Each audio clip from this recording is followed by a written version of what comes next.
भारत एक धर्मनिरपेक्ष देश है। यह भारत का संविधान के उद्देशिका में वर्णित है।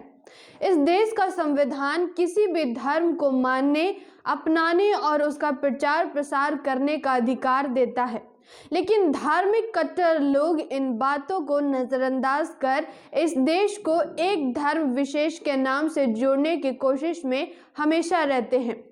लोगों को मजबूरन अपने देवी देवताओं के नाम का जय जयकार करवाना, जबरन लोगों की दाढ़ी काटना, मॉब लिंचिंग जैसी घटनाएं अक्सर इस देश में देखने को मिलती रहती हैं।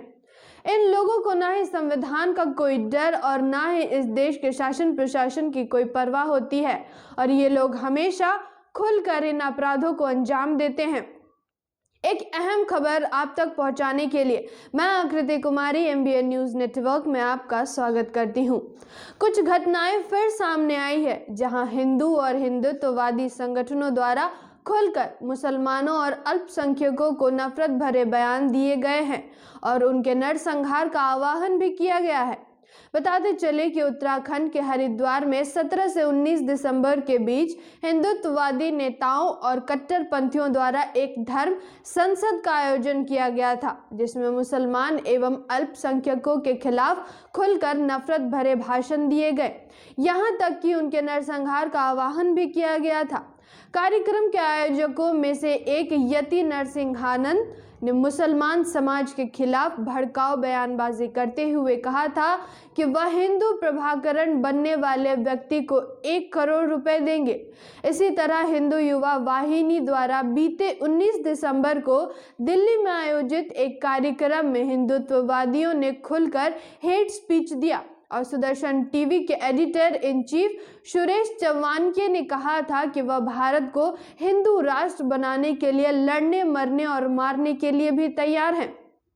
अब जरा सोचिए, सुदर्शन टीवी के एडिटर इन चीफ ये कह रहे हैं कि वह भारत के हिंदू राष्ट्र बनाने के लिए लड़ने, मारने और मरने के लिए तैयार है।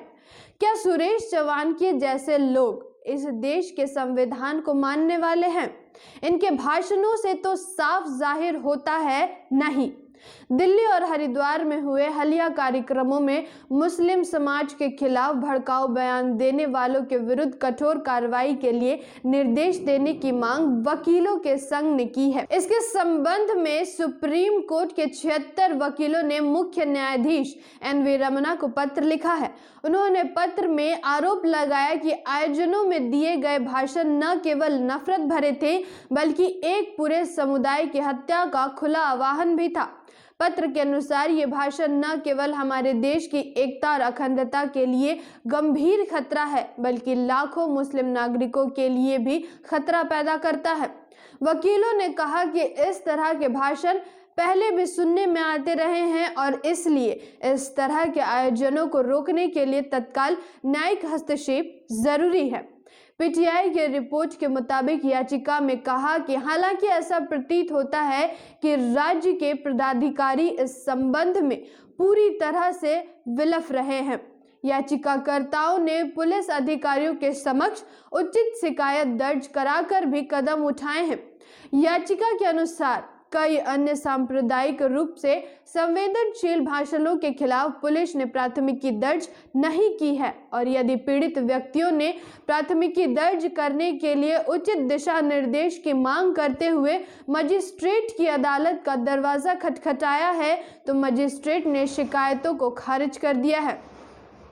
इसमें कहा गया है कि तथ्यों पर विचार करते हुए यह आवश्यक है कि अदालत उचित निर्देश जारी करके सिस्टम के भीतर रखे गए जिम्मेदार व्यक्तियों की जवाबदेही तय करे। नफरत भरे भाषणों के मुद्दे और इस तरह के भाषण देने के आरोपितों से समयबद्ध तरीके से कैसे निपटा जाए, इस बारे में कुछ दिशा निर्देश दे। इसमें कहा गया है कि याचिकाकर्ताओं ने इस तथ्य के प्रति सचेत रहते हुए ये बताया कि ये घृणास्पद भाषण विशेष रूप से जब वे पैगंबर मोहम्मद जैसे धार्मिक व्यक्तित्व और बड़े पैमाने पर मुस्लिम समुदाय के खिलाफ किए जाते हैं, तब देश में विविधता और विभिन्न धार्मिक अनुयायियों के शांतिपूर्ण सह अस्तित्व गंभीर खतरे में आ जाते हैं। इसमें कहा गया है कि देश के सभी नागरिकों की विविधता और शांतिपूर्ण अस्तित्व रक्षा करना समाज की सामूहिक जिम्मेदारी है, जिसमें कानून और व्यवस्था बनाए रखने के लिए जिम्मेदार अधिकारी भी शामिल हैं। याचिका में कहा गया है, बड़े पैमाने पर मुस्लिम समुदाय पर लगातार हो रहे हमलों को देखने और कई हिंसक कृत्य हुए हैं, जिनमें कई कीमती जानें चली गई हैं, जिनमें ज्यादातर मुस्लिम समुदाय के लोग हैं।